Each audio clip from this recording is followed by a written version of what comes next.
Section 6.1 Part 3, we are now really going to multiply and divide our fractions, and it's going to be very similar to the rules for multiplying and fractions like we learned initially. It just throws algebra in there so it gets a little more complicated. But really, the hard part of this is the factoring and not the fact that it's fractions and simplifying and things like that, if you ask me, at least. So our step-by-step thing we've got going on here is step number 1. If you're dividing, and this step only applies to if you're dividing, flip the second fraction and change the division symbol to a multiplication symbol. And that is exactly what you do when you divide normal fractions. Like if you have 1/2 and you divide it by 3/4, what you're supposed to do is 1/2 times 4/3. Because that's the way that dividing fractions works. So that's what our first step is if we're dividing. Otherwise, you can ignore it. Step number 2, factor as much as possible. And then step number 3, if the same factors on top and bottom of either fraction, cancel that factor out. So what I mean by that is here on this example where it's already all factored out for us, x plus 1 on top on this first one can cancel out either with this x plus 1, or it could cancel out with this one, but not both. So it can cancel out in the same fraction, top and bottom. Or like the second x plus 1 up here, it needs to cancel out with this one. So we can cancel out like across the multiplication symbol to two different, like things in two different fractions. All that matters is it has to be one on top, one on bottom. So x minus 7 cancels with x minus 7. X minus 1 cancels with x minus 1. If you're canceling everything out, it's important to realize every time we cancel, we should really have like a 1 written above. If I cancel out x plus 1 over x plus 1, there's a 1 and a 1 that are left behind. So that we realize that if everything cancels out, our answer is 1, not just 0, which you might be inclined to think that it is. So let's start off now with the real examples. We're going to do 2 per slide here, getting super fancy. Example 1, all of these say multiply or divide as indicated. Your answer should be simplified.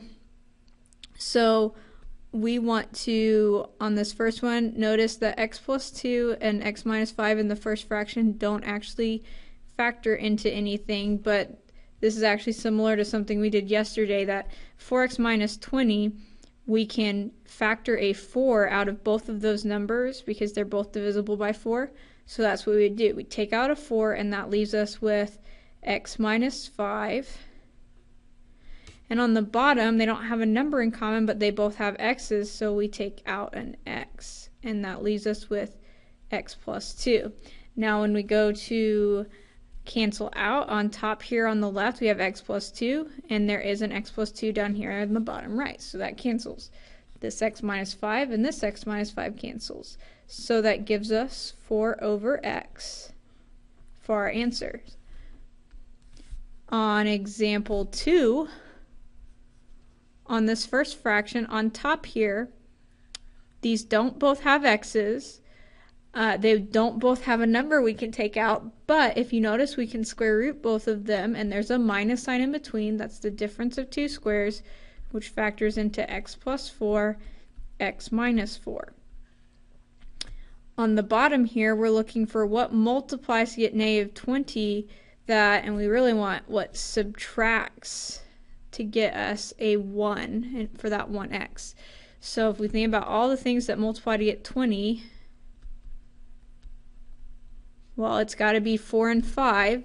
So to get a positive 1, we need the 5 to be positive, so that we have plus 5 and then minus 4.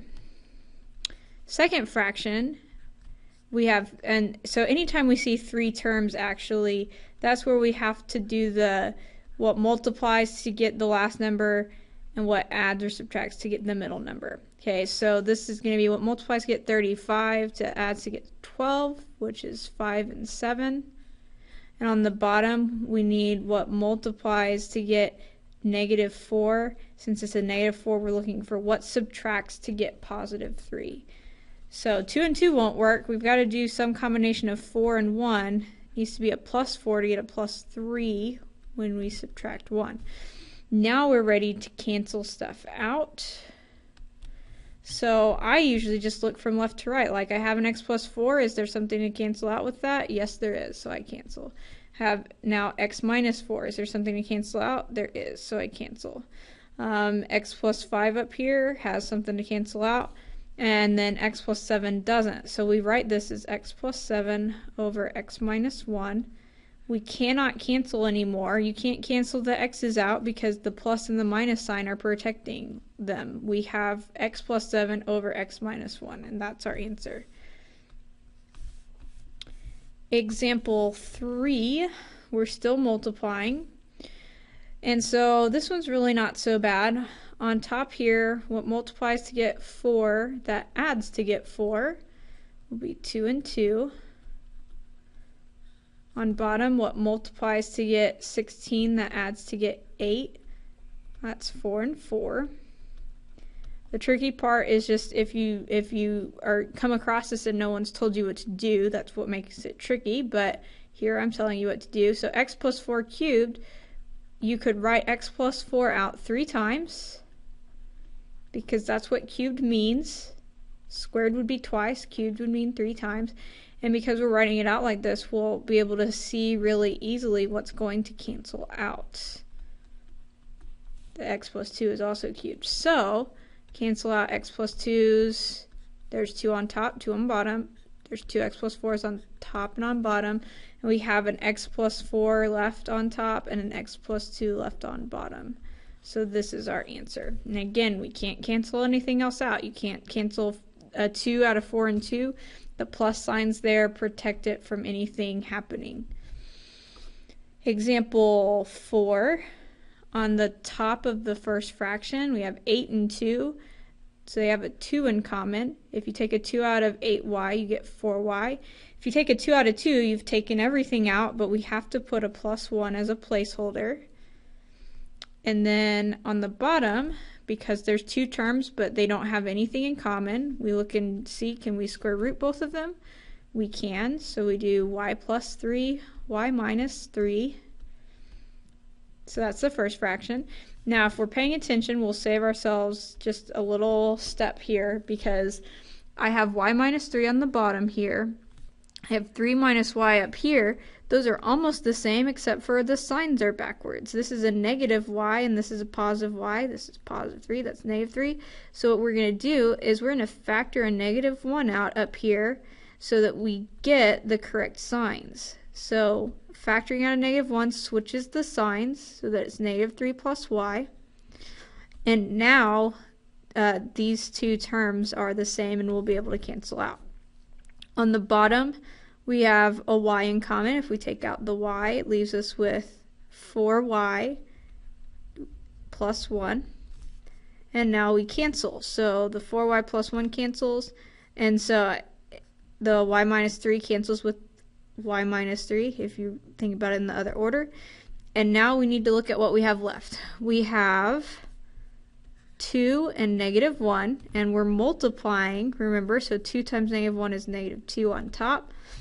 On bottom, we have y plus 3 times y, and that's how we're going to write that. We're not going to combine those by distributing. We're going to leave our answer as its factored form. So don't do that extra step and distribute because it's not necessary. Alright, so now we're finally doing some division. So the first step that we need to do is we need to rewrite this flipped. And then that makes this a multiplication problem instead. And a lot of times on these problems, nothing's going to cancel out if you don't remember to flip it. So that's kind of a helpful hint. So 4 over y minus 6 does not factor. Nothing factors out of the top or the bottom. 7y minus 42, those have a 7 in common that we can divide out and get y minus 6. 40 does not have anything we can factor. But you might say, hang on, can't we do something with that? And yes, we can actually cancel out from this 4, a 4, and from the 40, we cancel out a 4, and we're left with 10. the y minus 6's also cancel out, and that leaves us with 7 over 10. Now, if you didn't realize that you could cancel out the 4 over 40 and make it 1 over 10, we would have gotten 28 over 40, and then we just have to simplify, and we'd get 7 over 10. So whichever way you want to do that is fine.